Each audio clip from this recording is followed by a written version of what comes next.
በጣም ያሳዝናል። ልብ የሚነካ አቶ መስፍን እንግዲህ ከዚህ ዓለም በሞት ተለይተዋል። አቶ መስፍን በቤታቸው ውስጥ ቁጭ ባሉበት ጽጌሬዳ ስራዋን ለማሰራት ወደ ቤታቸው ታመራለች። ጽጌሬዳ ዛሬ ትንሽ አሞኛል፣ ምነው ደህና አይደሉም እንደ ወደ ሆስፒታል እንሄድ በምትላቸው ሰዓት አይገባ ብዬ ማረፍ አለብኝ ብለው ወደ ምኝታ ቤታቸው ያርፋሉ።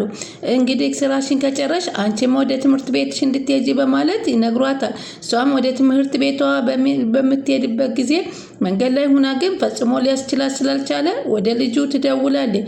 ልጁንም ነብዩ እባክህ ምን አባሽ ልታደርጊ ወደ እኔ ደወልሽ በሚላት ሰዓት እባክህ አባትህ ትንሽ አሟቸዋል፣ ስለዚህ ቤት ነህ ወይ ወይንስ የት ነህ ሂድላቸው በማለት ትነግረዋለች። እኔም ደግሞ ቶሎ ብዬ አይዲ ካርዴን ተቀብዬ እመለስላቸዋለሁ ብላ ስትነግረው እሱም ወደ መኝታ ቤት በሚገባበት ሰዓት ነብዩ አቶ መስፍን ህይወታቸው አልፎ ተዘግሮ መሬት ላይ ወርቀው ያገኛቸዋል። አባዬ እያለ ቢጮህም ኧረ ድረሱልኝ ጽጌሬዳ የት ነች ማን ነው ያለው በቤት እያለ ቢጮህም በፍጹም ማንም የደረሰለት የለም። በሚያሳዝን ሁኔታ ከዚህ በፊት እንግዲህ አሁን ወይዘሮ ፍቅርተ ለአቶ መስፍን ግዴታ ማጋባት አለብን፣ ሀብታም ሆና መቀመጥ አለበት ስትል እናቷን አሳምናት ነበር። ጽጌሬዳ በማታውቀው ምክንያት እንግዲህ ደግሞ የጽጌሬዳ እናትም ተስማምታ ነበረ። ግን ትምህርቷን እንዳስጨርሳት ልጅም ለመውለድ እንደሚዘገዩ ንገሪ በማለት ነበረ የነገረቻት።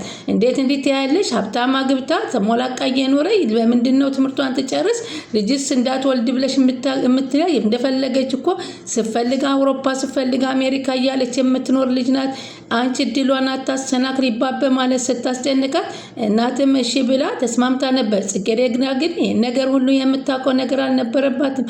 እማዬ የምነግርሽ ነገር አለኝ እኮ ንገሪኝ እንጂ ስትላት በቃ ቆይ አስቤበት ነው የምነግርሽ በማለት ትነግራለች። አንቺ ትላታለች ወይዘሮ ፍቅር ተገብታ አልጎረመሽም፣ እናትሽን በዚህ መልኩ ነው የምታናግሪያት ስትል ትነግራታለች። ምንድን ነው እኔ አልገባኝም ስትልም ጽድን እንዴ ምን ነው ጸባይ ነሳሽ አንቺ ልጅ በማለት ይናገሯታል። ምን አደረኩኝ እኔ አለች። መልሳት መልሽ አንቺ አለች እናትየዋ ብድግ ብላ። እንዴ እናትሽን እኮ እንዴት እንደምታረጋት ሁሉ ነገር ገብቶኛል አለቻት። እትዬ አለች ትሰሚያለሽ አሁን ማውራሽን ስሚ ነግሬሻለሁ፣ እናትሽ ባንቺ አዝና እንዳይሽ አልፈልግም አለቻት። እሷም እሺ አለች። ለእሷም ቢሆን ያንቺም ቢሆን የእናትሽ ማዘን ጥሩ አይደለም፣ ስንት ነገር አይታ ከላይ ከታይ ብላን ያሳደገችሽ ብላ እንድትገፋፋ ጫና ትጥልባታለች። እሷም እሺ በማለት እንግዲህ ወደ ትምህርት ቤት ልትሄድ እማዬ ጸልይልኝ ትምህርት ቤት ሊሄድ ነው በማለት ትሄዳለች። ግን አጋጣሚ ወደ ክፍል ስትሄድ እንግዲህ ሄቨን የተሰጣትን አሳይሜንት ወረቀት ልትቀይርባት በጀርባዋ ሰክታ ልትወጣ ስትደርስባታለች።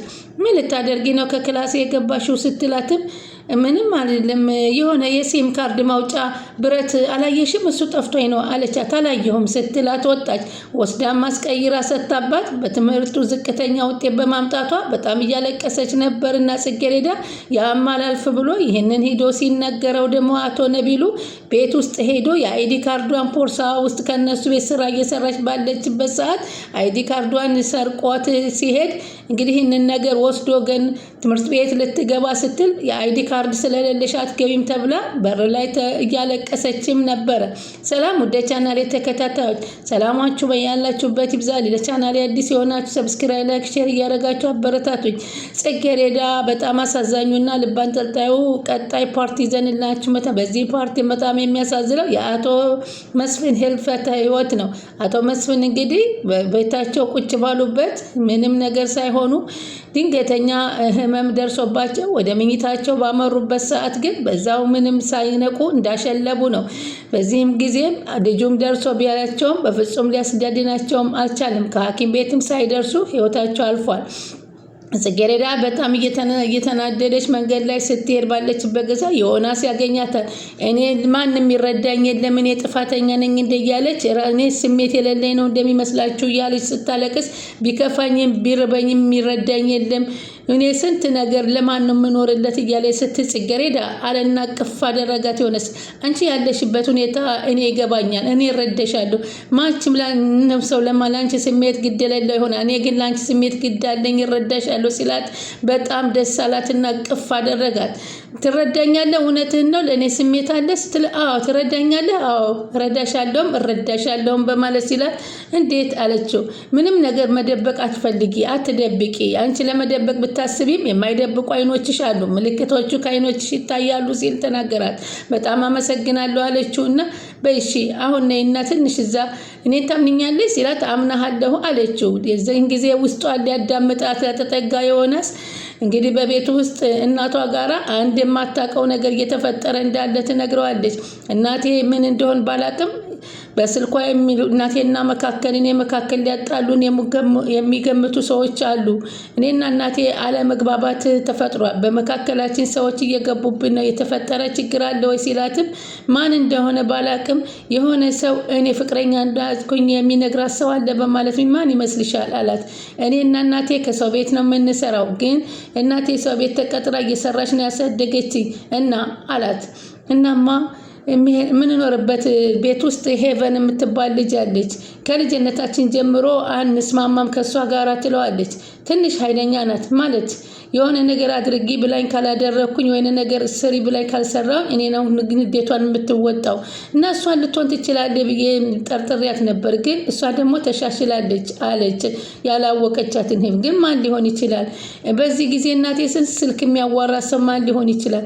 ምናልባት በጣም በቅርብሽ ያለ ሰው ነው ይህን ነገር ሊያደርግብሽ የሚችለው። ቼክ አድርገሻል ሲላት አዎ ቼክ አድርጌያለሁ፣ ማንም የለብኝም፣ ማን እንደሆነ ግን በቅርብ ደርስበታለሁ አለችው። ለማንኛውም አንቺ ተረጋጊ ሲል ዮናስ ያረጋጋታልና እሺ እንደዚህ ቁጭ ብለህ ስለተረዳኸኝ ከልብ ነው የማመሰግንህ ስትለው ችግር የለውም በማለት እንግዲህ ተለያዩ። ከትምህርት ቤት ስትመለሽ እንገናኝ ጓደኛሞች እንሆን ሲል ከትምህርት ቤት ስወጣማ ወደ ስራ ሄዳለሁ። የት ስራ ነው የምትሄጂው ሲላት ለካ አልነገርኩም እናቴ ደሞዟ ትንሽ ስለሆነ ስለሚጨንቃት፣ ስለዚህ እኔም በትርፍ ሰዓቴ ሰው ቤት ተቀጥሬ እየሰራሁ ነው ስትለው ይገርማል፣ በሚገርም ነው ብሎ እሺ ብሎ እንግዲህ ምስጋናውን ተቀብሎ ይለያያሉ። በሁኔታዋ በጣም የተገነዘበው ዮናስ ከልቡ በጣም ያዝንላታል። ወይዘሮ ፍቅርተም ትላንትና የተነጋገርነውን ነገር አሰብሽበት ወይ ስትል ዘርፌን ትጠይቃታለች። ለአንቺ የሚጠቅም ነገር ነው መቼም የወሰንሽው አለቻት። አንቺ ነገር ቃል ግቢልኝ አለቻት። ምንድን ነው ስትላት ከተጋቡ በኋላ ትምህርቷ እንዲጨርስና ልጅ ለመውለድ እንዲዘገዩ ስትል ጠየቀቻት። እንዴ ከዚህ ባለ ሀብት ምን ትፈልጊያለሽ? ይሄ እኮ ተራ ሰው አይደለም፣ በጣም ሀብታም ሰው አሜሪካ 3 አውሮፓ እየተመላለሰ የሚቆይ ነው። እሱ ገብቶኛል፣ ግን ጽጌረዳ ትምህርቷ በጣም አላማዋ እንድትረሳ አልፈልግም አለቻት። ቆይ ፍቅር ይዟታል እንዴ አለቻት። ፍቅር ደግሞ ችግር ነው። ፍቅር ሌላ ሰው አፍቅራ ከሆነ እሺ ላትልሽ ትችላለች። እሱን ፍቅር ስል ነው እንደዚህ ብዬ ልጄንም ራሴንም የጎዳው ስትል የራሷን ህይወት ዘርፌም አወራች። ልክ ነሽ፣ አንቺም እንደዚህ እንደገባሽው ልጅሽንም ማስገባት የለብሽም።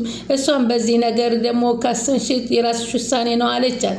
ከዛም በኋላ አስባና ውርዳ እሺ ተስማምቻለሁ በማለት እንግዲህ ቶሎ ብለን የዛሬ ልጆች ካልዳርናቸው ችግር ያመጡብናል በጊዜ ሰትራት እያለች ስትነግራት እሷም ተስማምቻለሁ ስትል በጣም በቃ ጋብቻውን ተቀብየዋለሁኝ ለልጄም ለወደፊት ህይወቷ ጥሩ ነው ስትል በቃ እድሜ ልክሽማ ትጸጸችበትን ውሳኔ ወሰንሽ ብላ ታዲያ ሰውየውን እናገኘውና ሻይ ቡና እያልን እየተጫወትን ነገሮቹን እንጨርሳሉ። ጽጌረዳ በማታውቀው መንገድ እሺ በማለት እሷም እንግዲህ ይህንን ከወሰኑ በኋላ ያን እንግዲህ አሁን እንዴት ብዬ ትምህርት ቤት በጣም ሰነፍ ተማሪ መስል እኮ ጥያቄን የበካኪ ወረቀት አሸጌ ነበር የሰጠሁት። ሆኖም ግን ተቀይሮ ተሰጥቶብኛልና ዝቅተኛ ውጤት አገኘው ብላ በመኮንን ስታዋራ መኮንን በፍጹም ይሄ ነገር አንቺ ጎበዝ ነሽ የቀየረብሽ ሰው ሊኖር ይችላል በማለት እሱም ተጠራጠራትና አይዞሽ ብሎ አበረታታት።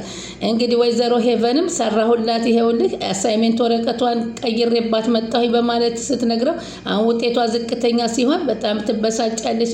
በጣም ሰርፕራይዝ ቆንጆ ሰርፕራይዝ ነው የነገርሽኝ ያለ ነቢልም በዚህ ጉዳይ እየተደሰተ ባለበት ሰዓት ይሄን ብቻ ሳይሆን ደግሞ አይዲ ወረቀቷንም ከኔ መንጠቅ አለብኝ ፈተናውን መቀመጥ የለባትም በማለት እንግዲህ ወደ ቤት እሷ ስራዋን እየሰራች ከአቶ መስፍን ቤት ባለችበት ሰዓት ጽጌረዳ ገብቶ እንግዲህ ከፖርሳዋ ውስጥ ያንንም አይዲ ካርዷን አውጥቶ ይወስድባታል።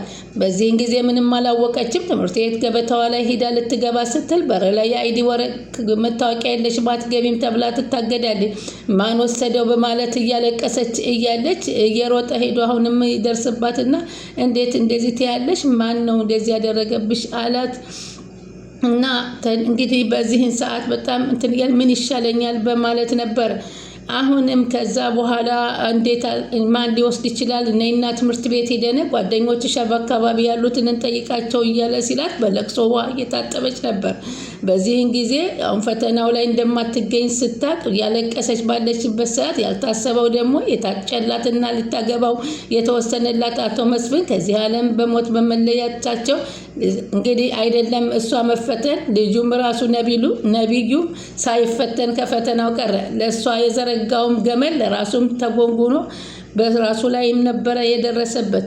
በጣም እያለቀሰችም ለመኮንን እኔ መታወቂያ እኮ ጠፋኝ፣ ፖርሳዬ ውስጥ የለም፣ የት እንደጣልኩት አላቅም፣ መታወቂያ ማግኘት አለብኝ፣ ያለዛ ህይወቴ በሙሉ ሊበላሽ ነው ብላ ስታለቅስ እንባዋን ጥርቅርቅ እያደረገ ተረጋጊ፣ እናገኘዋለን፣ ካልሆነም ደግሞ ቀርመን እንናገራለን ለዳይሬክተሮች በማለት ያረጋጋታል።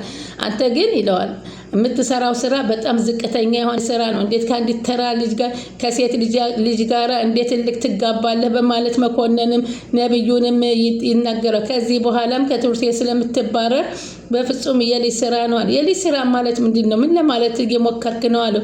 ባይሆን አንተ ዝም ብዬ ሳይህ ልሷን ማጽናናት የሚያስደስት ነገር ይመስለኛልና በደንብ ለማጽናናት ተዘጋጅ ብሎ ሲነግረው መኮንንም ፎክሮበታል። አሁንም ቢሆን ይህንን ነገር ከነሱ መሆናቸውን እየተረዳው የመጣው መኮንን አሳየዋለሁ የማለት ምልክት ነበረ በፊቱ ላይ ያሳየው። አሁን ምንም ችግር ልጆቹን ጠይቀን ካጣ ነው የምናደርገው ነገር አታልቅሺ በማለት ነበረ ሲያጽናናት የነበረው። በስከ መጨረሻም እንግዲህ አባቱን ተብሎ ተጠርቶ አባቱ ተዘግሮ ከህይወታቸው አልፎ ድረሱልኝ ጥሪ እያንጠራራና እየተጣራ እሱም ከፈተናው ሳይቀመጥ ይቀራል በሚያሳዝን ሁኔታ።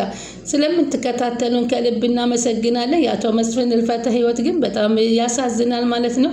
ቀጣይ እስከምንገናኝ